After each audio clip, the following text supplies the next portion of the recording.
오늘 성경 본문은 나사로의 부활 이야기죠.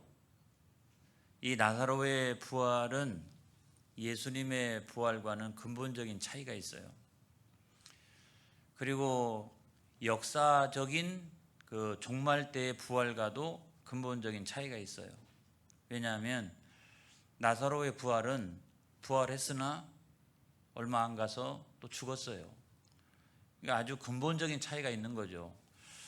그럼에도 불구하고 이 나사로의 부활은 우리들에게 엄청난 소망을 가져다 줍니다. 야, 사람이 죽었다가도 다시 살아날 수가 있구나. 부활은 정말 있구나. 이거를 우리들에게 나타내주는 아주 엄청난 가장 큰 소망을 우리들에게 가져다 주는 그런 사건이었습니다. 왜냐하면 인생에서 가장 중요하고 큰 문제가 뭐냐면 죽음의 문제거든요. 누구든지 그거를 피할 수도 없고, 또 죽음이 우리 가운데 찾아오면 다 모든 것이 무너져 내립니다. 그래서 가족들과도 헤어져야 되고, 그 좋던 건강도 한꺼번에 상실하고, 그리고 자기가 쌓아왔던 명예도 다 소용이 없고, 물질을 얻기 위해서 그렇게 노력을 했건만 그런 것도 다 소용이 없는 어느 순간이 우리들에게 찾아옵니다. 여기서 다시 살아난다라고 하는 것은 불가능한 이야기잖아요. 우리가 잘 알고 있잖아요. 사람이 이 방법 저 방법 모든 것들을 다 동원한다 할지라도 사람의 능력으로는 사람이 다시 살아날 수가 없어요. 그래서 만약에 오늘 성경 말씀에서 사람이 다시 살아났다라고 하면 이것은 하나님의 능력인 줄로 믿습니다. 사람에게 속한 일이 아닌 거예요. 이건 하나님께 속한 일인 거예요. 그래서 성경에도 보면 사무엘상 2장 6절에 있는 말씀에 보니까 이런 말씀이 있더라고요. 시작. 여호와는 죽이기도 하시고 살리기도 하시며 수월에 내리기도 하시고 거기에서 올리기도 하시는도다. 그래서 오직 하나님만이 살리기도 하신다. 할렐루야. 그 다음에 시편 27편 1절에 있는 말씀에도 시작. 여호와는 나의 빛이요 나의 구원이시니 내가 누구를 두려워하리요. 여호와는 내 생명의 능력이시니 내가 누구를 무서워하리요. 할렐루야. 그래서 오직 하나님 한 분만이 생명의 근원이시며 하나님 한 분만이 생명의 주권자라고 하는 사실을 여러분 믿으시기를 축복합니다. 그런데 예수님이요 나사로를 살리셨어요. 완전히 죽었던 나사로를 살리셨다고요. 그 말은 뭡니까? 예수님이 그냥 참 인간, 참 사람인 것뿐만 아니라 예수님 자신이 하나님이시구나. 하나님의 아들이시구나. 그리고 우리를 구원할 수 있는 유일한 그리스도시구나 라고 하는 것을 우리로 하여금 깨닫게 하는 이 엄청난 사건은 단순한 기적이 아니라 이거는 표적이구나 하는 것을 우리가 믿게 되는 거죠. 할렐루야. 여러분, 저는 오늘 본문을 좀 구체적으로 살펴보면서 함께 은혜를 나누고자 합니다. 여러분, 예수님께서는 사랑하는 자 나사로가 병들었다는 소식을 들었습니다. 요한복음 11장 3절에 있는 말씀에 보면 시작. 이에 그 노이들이 예수께 사람을 보내어 이르되 주여 보시옵소서 사랑하시는 자가 병들었나이다 하니 이랬거든요. 여러분, 베다니는 예루살렘에서 이 동쪽으로 한 5리 정도 되는 거리에 있어요. 그런데 거기에 나사로가 살고 있었는데 주님이 얼마나 사랑하셨는지, 아무튼 예루살렘을 방문할 때는 꼭 이 베다니 마을에 들어가시고 이 마르다와 마리아와 나사로가 살고 있는 이 집을 주로 많이 이용하셨다 하는 것을 우리가 너무나 잘 알고 있잖아요. 아무튼 엄청나게 이 가족들을 사랑하셨어요. 그리고 나사로를 사랑하셨어요. 근데 나사로가 죽을 병에 걸렸다는 거예요. 그럼 어떻게 해야 돼요? 얼른 쫓아가서 고쳐야 되는 거 아니겠습니까? 근데 예수님이 아주 이상한 행동을 하세요. 여러분, 빨리 달려가야 되는데 성경에 보면 이틀이나 지금 머물고 있는 곳에서 유하시고 나중에 이틀이 지나고 난 다음에 찾아가셨는데도 베다니 마을의 어귀에 그냥 서 계시면서 마르다가 나와가지고 막 영접하고 마리아도 나오라고 그러고 세상에 집에를 안 들어가시는 거예요. 다 바깥에 나와라. 그래가지고 거기서 만나시고, 그러고 난 다음에 완전히 그 사이에 나사로가 사망을 하게 되고 그 다음에 장례를 치르고 무덤에 안치를 했어요. 모든 것이 다 끝난 거예요. 어떤 방법이 있겠어요? 사람이 죽은 지 나흘이 지났다고요. 나흘. 그러니까 모든 것이 다 끝났어요. 그러니까 예수님은 완전히 사망한 가운데 나흘 만에 여기를 찾아오신 거예요. 또 무덤 속에 있는 나사로를 만나러 무려 나흘 만에 찾아오신 것이라는 거죠. 왜 사랑하시는 자에게 이와 같이 행동을 하셨을까? 여기에는 여러분 의도가 있다는 거예요. 의도가. 그 의도가 있는데 그게 뭐냐면 요한복음 11장 15절에 있는 말씀을 보겠습니다. 시작. 내가 거기 있지 아니한 것을 너희를 위하여 기뻐하노니 이는 너희로 믿게 하려 함이라. 그러나 그에게로 가자 하시니. 자, 이 말씀을 보면 내가 기뻐한다는 거예요. 이렇게 나흘이나 늦게 나타나는 것을 내가 기뻐한다는 거예요. 일부러 그랬다 그러는 거예요. 일부러 그랬다. 왜? 너희로 하여금 믿게 하기 위하여. 여기 모여있는 모든 유대인들과 마르다와 마리아가 다 믿음을 가질 수 있도록 하기 위하여 내가 일부러 그랬다는 거예요. 좋은 믿음을 갖게 하기 위하여 내가 일부러 그랬다라고 주님께서 말씀을 하시고 있는 겁니다. 여러분, 이 의도를 생각해 보면 타이밍이라는 생각이 들어요. 우리가 생각을 할 때는 아니 예수님이 얼른 오셔서 고쳐주시면 좋지. 그러니까 우리가 생각할 때는 이런 거죠. 얼른 빨리 모든 문제가 해결되었으면 좋겠다. 그렇게 생각하고 내가 소원한 바가 빨리 이루어졌으면 좋겠다라고 생각을 합니다. 그렇지만 하나님께서는 다르시다는 거예요. 여러분, 우리가 믿어야 될 것은 뭐냐면 믿음을 가지고 있는 사람들은 이걸 믿어야 돼요. 하나님은 가장 좋은 때에 가장 좋은 것을 주신다. 할렐루야. 그런 믿음을 우리가 가지고 있어야 되는 거예요. 어제 우리가 임직식을 아주 성황리에 잘 마쳤어요. 많은 목사님들과 장로님들이 우리 교회 와서 임직식을 보고서 얼마나 칭찬을 많이 했는지 알 수가 없어요. 한 목사님은요, 가고 난 다음에 저한테 문자를 보냈어요. 부럽다 그랬어요. 부럽다. 이와 같은 상황 가운데도 아무튼 그 교회가 일꾼들을 막 세우고 이러니까 그냥 부럽다. 그리고 임직식을 통해서도, 후배 목사님인데 임직식을 통해서도 은혜 받을 수 있다는 사실을 깨닫게 되었습니다. 그랬어요. 할렐루야. 그래도 얼마나 잘 임직식을 마쳤는지 알 수가 없어요. 여러분들에게 다시 한번 감사를 드립니다. 그런데 이제 우리가 임직식을 할 때마다 항상 그런 생각이 들어요. 저 사람 자격이 되나? 저 사람 그만한 믿음이 있나? 이런 생각을 할 때가 많이 있어요. 그런데 제가 생각을 해보면 이 임직식을 전후로 해가지고 사람들이 달라지기 시작합니다. 이 임직식을 전후로 해가지고 달라지는 것을 제가 여러 사람들을 통해서 제가 느끼게 돼요.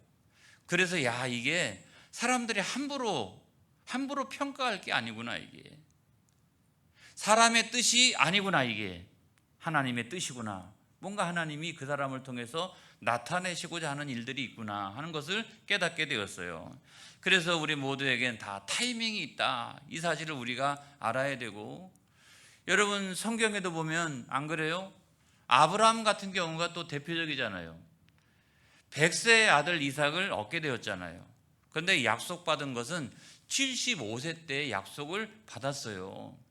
근데 만약에 아무런 약속 없이 75세에 아들을 낳았다.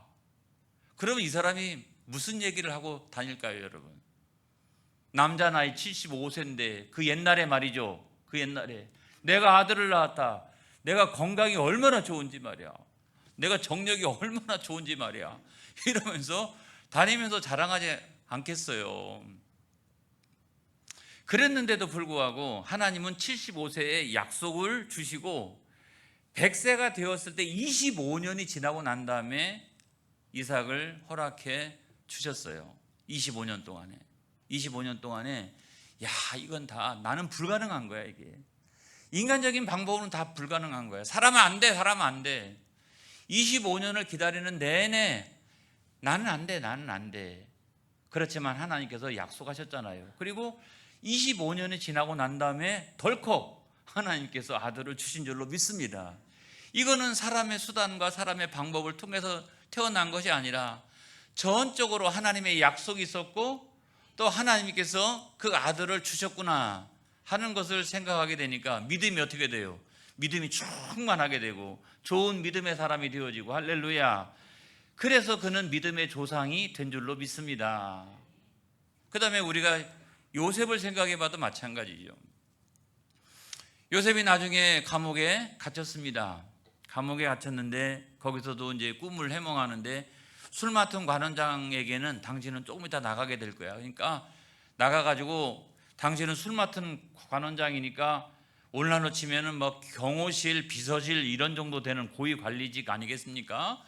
그러니까 당신이 나가면 좀 힘 좀 써가지고 힘 좀 써서 내가 여기서 억울한 일을 당해가지고 지금 감옥에 들어왔으니까 나를 좀 풀어주라고 그렇게 이야기를 했어요. 그랬더니 걱정하지 말라고. 그리고 나가면서도 당신 꿈 해몽대로 정말 내가 나가게 되었으니 내가 잊지 않겠노라고. 근데 여러분 사람은 믿을 게 못 돼요. 2년이 지나도록 아무런 연락이 없어요. 그 속에서 요셉은 무슨 생각을 했을까요? 사람은 믿을 게 못 되는구나 이게. 근데 여러분 사람은 믿을 게 못 되는데 역사는 다른 곳에서 일어났어요. 바로왕이 꿈을 꿨는데 애굽 안에 있는 모든 박사들이나 술객들이나 다 불러다 이야기를 해도 아무튼 아무도 그것을 알아맞히는 사람이 없습니다. 그거를 해석해 주는 사람이 없습니다. 그래가지고 나중에 술 맡은 관원장이 퍼뜩 생각이 난 거죠. 누가 생각이 났어요? 요셉이 생각이 난 거죠. 그래서 요셉을 추천해가지고 나중에 애굽의 총리가 되지 않았습니까? 여러분 생각해 보세요. 만약에 나가자마자 그 엄청난 권력을 가지고 야, 걔 좀 도와줘. 그래가지고 나왔다고 생각해 보세요. 어떻게 되었을까요? 갇혀있던 노예가 풀려난 노예가 된 거예요. 아니 뭐가 달라지냐고요. 이렇게 갇혀있던 노예가 풀려난 노예가 된 거예요. 아니면 뭐 조금 나은 집에 가가지고 취직할 수도 있겠죠. 그렇지만 이 노예가 하루아침에 총리가 되는 이 엄청난 사건, 이건 불가능한 일이거든요. 이 불가능한 일이 바로 왕의 꿈을 해석해 줌으로써 가능하게 되었다면 이건 누구의 역사인가? 이건 하나님의 역사라는 거예요. 하나님의 역사. 그래서 하나님은 가장 좋은 때에 가장 좋은 것을 주시는 하나님이시구나. 여러분 오늘 성경 본문에도 마찬가지죠. 오늘 성경 본문도 마찬가지예요. 나사로가 죽을 병에 걸려 있는데 그 옆에 같이 있었다. 그래서 내가 뭐 아무튼 치료를 했다. 그러면 예수님은 치료하시는 예수님 되셨을 거예요. 안 그래요?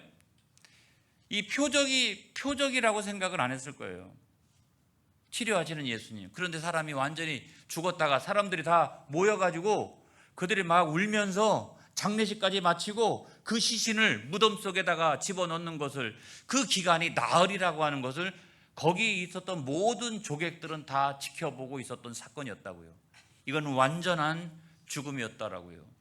그런데 거기서 예수님께서 나사로야 나오너라 하니까 예수님은 어떤 분이신가? 예수님은 부활이요 생명의 주님이시다라고 하는 것을 나타냈잖아요. 그래서 여러분 우리가 믿음을 가지고 있어야 돼요. 믿음을. 저는 모든 경우에 믿음을 갖기를 축복합니다. 삶이 흔들리지 않기를 바랍니다. 일이 일비하지 않기를 바랍니다. 제가 여러 가지 예를 들어가지고 설명할 수 있지만 하지 않겠어요. 절대로 일이 일비하지 않기를 바랍니다. 그건 뭐냐면 하나님은 반드시 가장 좋은 때에 가장 좋은 것을 나에게 주신다. 그런 믿음을 가지고 있으면 그 믿음이 어떤 믿음이 되냐면 좋은 믿음이 되는 거예요. 복의 근원이 되어지는 그런 믿음이 되어지는 거예요. 여러분 그런 믿음의 소유자가 되어지기를 주의 이름으로 축복합니다. 그 다음에 두 번째로 보면 예수님은 그 나사로의 죽음을 보시고 비통하게 여기셨다는 거죠. 비통하게 여기셨다.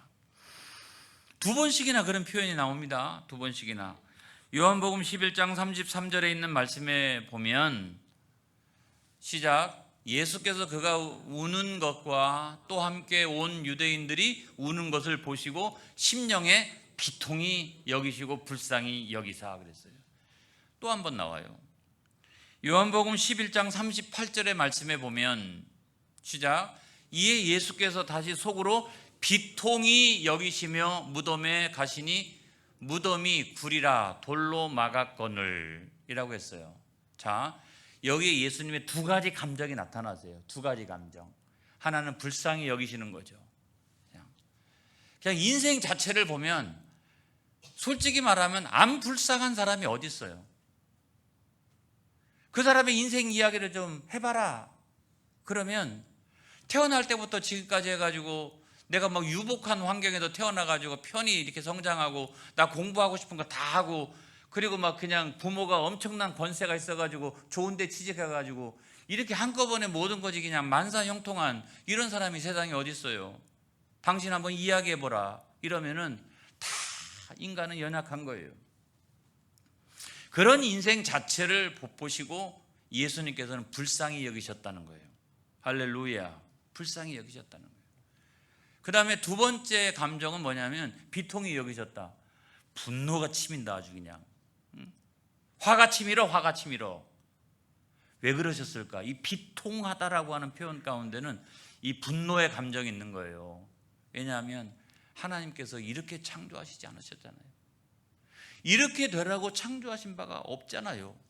그런데 죄를 짓고 죄의 삭은 사망이 되어지고 그래서 죽음이 이르게 되고 그냥 땅속에 들어가게 되고 땅속에 들어가게 되고 굴 속에 들어가게 되고 엄청나게 큰 도로 가고 꽝 하고 막아놓게 되고 단절 아니겠어요? 단절. 이렇게 되라고 사람을 창조한 것이 아닌데 죄로 말미암아 이렇게 되었으니 얼마나 분노가 막 예수님 마음속에 분노가 차오르기 시작을 합니다. 뭐에 대하여? 죄에 대하여. 그렇게 만들어 놓은 그 죄에 대하여 막 분노가 일어나는 거예요. 분노가. 그러니까 예수님이 내가 그냥 십자가 져도 된다.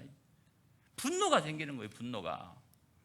그리고 그렇게 우리를 죄짓게 만들면서 뒤에서 아주 우리를 비웃고 있는 사단의 역사를 생각해 보면 여러분 우리를 넘어지고 자빠지고 그렇게 할 때마다 사단은 우리를 비웃고 그 뒤에서 웃고 있습니다. 여러분 그거를 볼 때마다 그걸 볼 때마다 그냥 분노가 그리고 겨우 말이야 태어나가지고 나중에는 결국 사망이 찾아오고 난 다음에 굴 속에 들어가가지고 그냥 거기를 돌로 콱 막아놓고 이게 뭐냐고 막 분노가 치밀어 오르는 거죠. 이 두 가지 감정이 있습니다.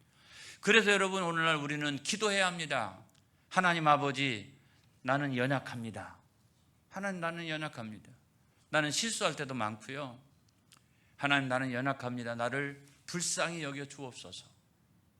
이렇게 기도해야 되고 또 다른 하나는 뭐냐면 우리도 예수님과 같은 감정을 가져야 될 줄로 믿습니다.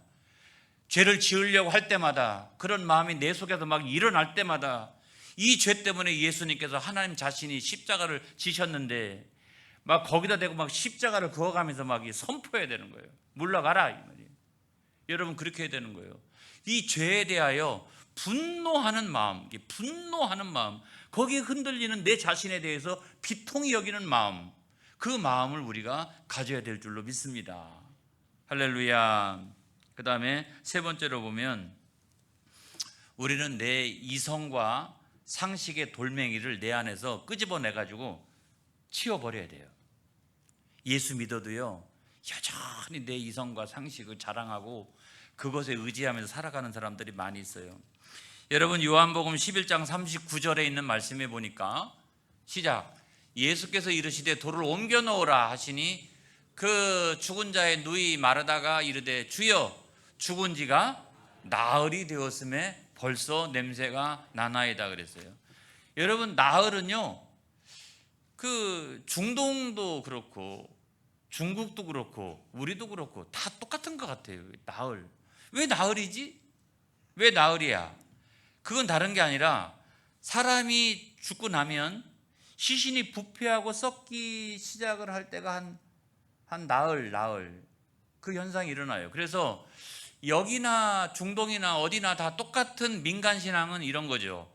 사람이 죽으면 그 영혼이 그 시신 주위에서 한 3일까지는 그 시신 주위에서 있다가 들어올 수도 있다라고 생각을 해요. 민간신앙에서는. 아니면 무덤 주위를 이렇게 배회하다가 다시 들어올 수 있어도, 어떤 사람이 갔다가 무덤 속에 넣어놨는데 이게 열고 일어나는 경우가 가끔 기적처럼 여러분 있잖아요. 그래서 일반 민간 신앙에서는 그렇게 생각을 한다고요. 그러니까 나흘이 되었다라고 하는 말은 뭐예요? 여러분, 그럴 수가 없는 거예요. 이제 끝난 거예요. 그래서 장사를 3일장을 하는 거예요. 3일장. 그리고 물론 뭐 그 시간이 정 안 돼 가지고 나흘장, 뭐 5일장 그렇게 하는 경우도 있지만 기본이 3일장인 이유는 뭐냐면 이제 끝난 거예요. 끝난 거라고요. 죽으면 끝이다. 다 끝난 거다. 3일까지는 장례식을 치르면서 기다리는 거죠. 그렇지만 나흘이 넘어가면 끝난 거예요. 근데 예수 믿는 사람들도 가끔은 이렇게 이야기를 하는 걸 보면 아이고 뭐 죽으면 끝이지 뭐. 아주 제가 속이 터져요. 아주 속이 터져. 우리가 예수 믿는 이유가 어떤 것인데, 예수 믿는 이유가 죽으면 끝이 절대로 아닌 거예요. 여러분, 그걸 믿으시기를 주의 이름으로 축복합니다. 그래서 내 이성과 상식, 그래서 교회를 다니면서 여전히 우리가 죽고 난 다음에도 부활이 있고 심판이 있다는 사실을 믿지 않는, 여전히 또아리를 틀고 있는 내 이성과 상식, 주여 물리쳐 주시옵소서. 이 돌멩이를 드러내게 하여 주시옵소서. 나는 부활을 믿게 하여 주시옵소서. 여러분, 그런 믿음을 우리가 가져야 된다는 거죠. 그래서 예수님께서 막 그 냄새가 나는 그 무덤을 향해서 어떻게? 나사로야 나오너라. 할렐루야. 그랬더니 어떤 역사가 일어났어요? 요한복음 11장 43절에 보면 시작, 이 말씀을 하시고 큰 소리로 나사로야 나오라 부르시니, 이야, 얼굴에다가 수건 두르고 있고 온몸 수족을 갖다가 막 배로 동이고 있고 이랬는데 이렇게 나왔어요. 이거는 그림입니다만은, 후대에 그린 그림입니다만은, 아무튼 이런 모습으로 주변에 많은 사람들이, 막 유대인들이 한꺼번에 따라왔잖아요. 여기까지 마리아 때문에 무덤에 가는 줄로 알고 많은 사람들이 따라왔는데, 거기서 예수님 말씀하시니 저렇게 나사로가 걸어서 나왔다면, 여러분, 이것이 언젠가 종말의 때, 이 역사적인 그 종말의 때 예수님 재림하실 때 누구누구야 나오라, 누구누구야 나오라, 누구누구야 나오라, 예수님 말씀하실 때 여러분, 저 이야기가 나사로의 이야기만이 아니라 나의 이야기라는 거예요. 할렐루야. 예수님께서 나오너라 라고 하면 무덤 속에서 다 일어나는 그런 역사가 우리 가운데 동일하게 일어난다는 거예요. 그래서 나사로의 이야기를 정말 성경 안에만 있는 이야기가 아니라 장차 나에게서 일어날 사건으로, 그 부활 사건으로, 나사로의 부활은 곧 나의 부활로 여러분 믿어지는 역사가 일어나길 바랍니다. 그래서 예수님께서는 요한복음 11장 25절로 26절에서 이렇게 말씀하셨어요. 시작. 예수께서 이르시되 나는 부활이요 생명이니 나를 믿는 자는 죽어도 살겠고 무릇 살아서 나를 믿는 자는 영원히 죽지 아니하리니, 이것을 내가 믿느냐 그런 거예요. 이것을 내가 믿느냐, 이걸 내가 믿느냐, 이걸 믿어야 된다, 이걸 믿어야 된다, 이걸 믿어야 된다, 이걸 믿어야 된다. 이거 안 믿으면 안 된다. 그러면 무슨 소망 있고 신앙생활을 왜 하는 거예요? 이걸 믿어야 된다. 내 이성과 상식의 돌멩이를 치워 던져버려라. 이걸 믿어야 된다. 이걸 믿어야 된다. 그래 내가 산다. 여러분, 아주 위대한 칼빈 종교개혁가 칼빈은요, 죽을 때 묘비도 만들지 마라, 내 무덤도 만들지 마라 그랬어요. 그런데 후대 사람들이 이제 너무나 위대한 종교개혁가가 죽었으니까 제네바에 가면 저 칼빈의 무덤이 있어요. 그래가지고 무덤 만들지 말라고 했는데 후대 사람들이 무덤도 만들었어요. 원래는 거기 JC 존 칼빈이라고 하는 것만 있었다는데 요즘 가서 보면은 저 앞에 있는 부분에 뭐라고 이렇게 써놓은 부분들이 있어요. 그러나 칼빈은 죽을 때 그렇게 말하지 않았어요. 묘비도 세우지 말고 내 무덤에 흔적도 없도록 해라. 왜요? 나는 부활할 거니까. 할렐루야. 예수님은 부활이요 생명이시니. 그래가지고 그 칼빈이 죽어갈 때 얼마나 많은 사람들이 은혜를 받았는지 알 수가 없어요.